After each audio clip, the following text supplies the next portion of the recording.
Welcome to the deep dive. Today, forget just thinking about fizzy drinks for a minute. Yeah. We're actually going to dive into the emotional side of Coca-Cola advertising. You know how sometimes an image or maybe just a bit of music can, well, stir something up? Hmm.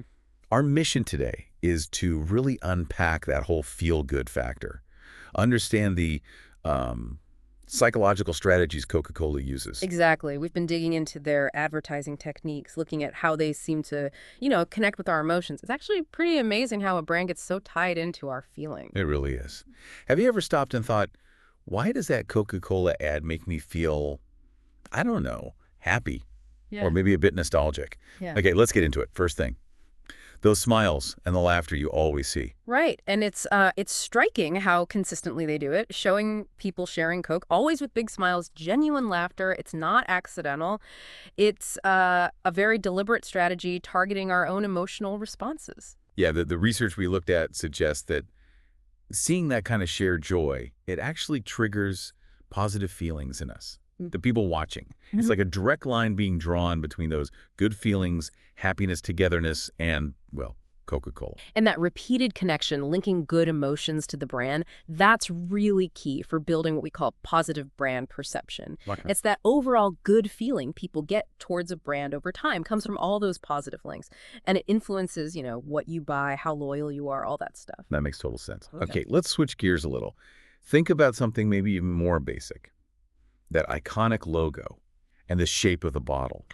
Yes. Even without people smiling, just those visuals. Yes. They do something, right? Oh, absolutely. The fact that you instantly know what it is, that logo, that bottle shape, that's incredibly powerful, Yeah. gives you the strong sense of familiarity. For lots of people, they're not just corporate symbols. They're tied up with memories, maybe past experiences, family parties, holidays, maybe just a simple, refreshing moment somewhere. It's like a visual trust for a feeling, almost. Yeah. And this familiarity thing, our sources connect it to something called the mere exposure effect.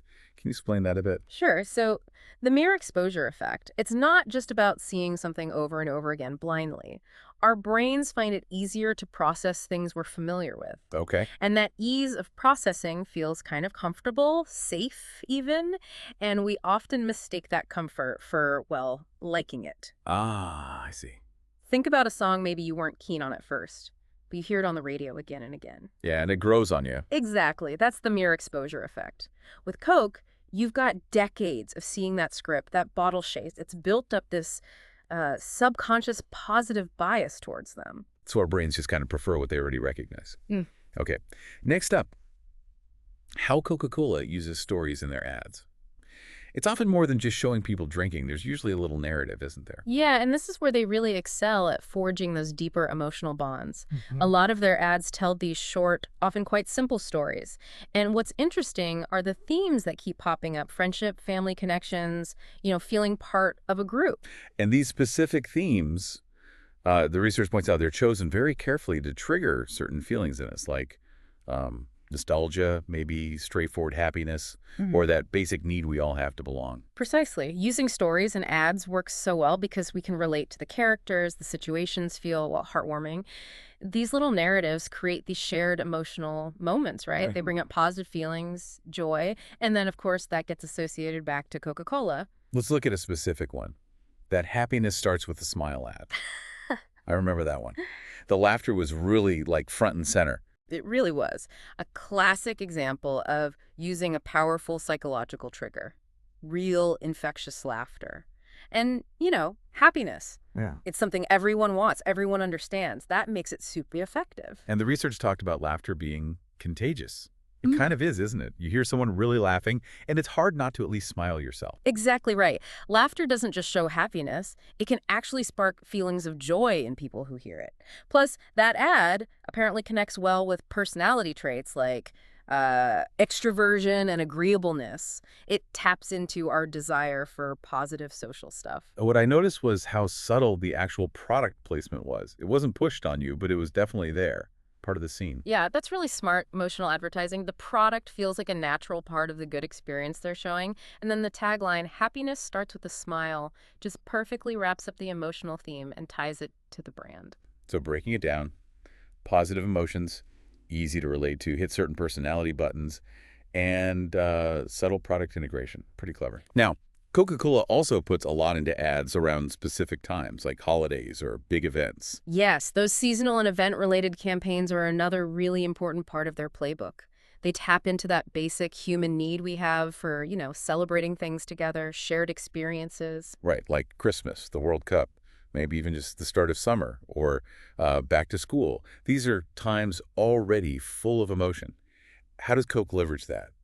Well, by linking Coca-Cola to these special moments, these celebrations, they evoke feelings like anticipation, excitement, even tradition. It's about embedding the drink into the fabric of these important times in our lives.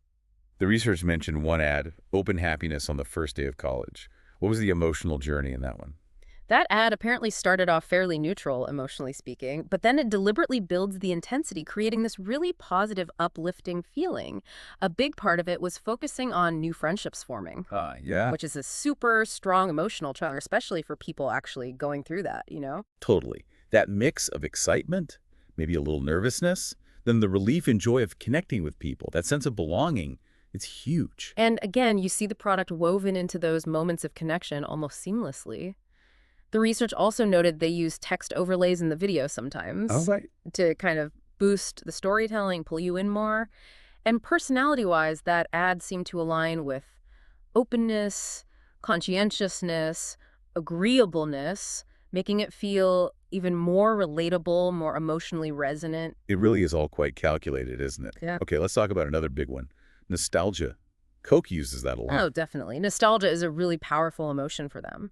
The research defines it as that sort of sentimental longing for the past. It can bring up a whole mix of feelings, happiness, yes, but also maybe a bit of longing, comfort. And Coca-Cola, having been around for so long, they have a lot of history to pull from. Yeah. You often see hints of older times or even direct references in their ads. What's the psychology there? Well, by bringing up these classic times, they're tapping into this idea, maybe this yearning people have, for simpler times. Or maybe just happier perceived moments. It creates this warm, comfortable feeling and really strengthens that emotional tie to the brand, linking it to good memories from way back. It's almost like they're saying, we were there for your good times back then, and we're still here for them now. Mm. Shifting to more recent stuff, though, there seems to be a real focus now on diversity and inclusion in their ads. That's a really significant shift, yeah.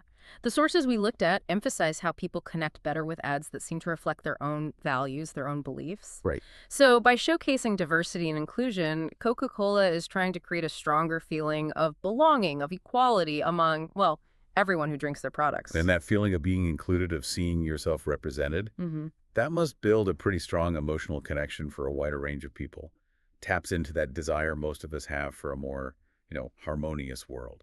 Exactly. It's about crafting a brand identity that feels relevant and positive to a really broad audience on a deeper level than just the product itself. Okay, finally, let's touch on the pure visuals. Hmm. You can't really mess the Coca-Cola red and white. There's definitely some color psychology going on there, isn't there? Oh, absolutely.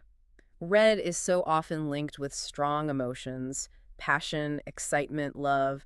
It's a perfect fit, really, for a brand trying to evoke happiness and enjoyment. And what about the white? That sharp contrast with the red. Well, the white makes the red pop, obviously, grabs your attention. But white itself often represents things like purity, simplicity.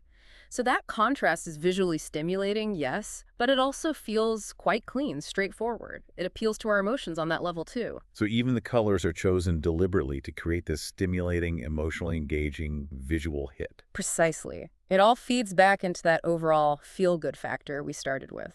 So wrapping this up, it feels like Coca-Cola's lasting success in advertising isn't just, luck or catchy jingles. It seems rooted in a really deep understanding of us, of human psychology, and how to connect emotionally. That really is the core takeaway, I think. We've seen how they use positive emotions, how they leverage familiarity, the power of stories, tapping into things like happiness and nostalgia. Right. And also promoting inclusivity now, and even using color psychology very deliberately. It's a whole toolkit. So maybe the next time you see a Coca-Cola ad, pause for a second. Think about those layers, those emotional strategies they might be using. How does it make you feel? What emotions do you connect most strongly with Coca-Cola? This deep dive really shows it's much more than just a drink, isn't it? Definitely. It's an experience carefully crafted to resonate with how we feel.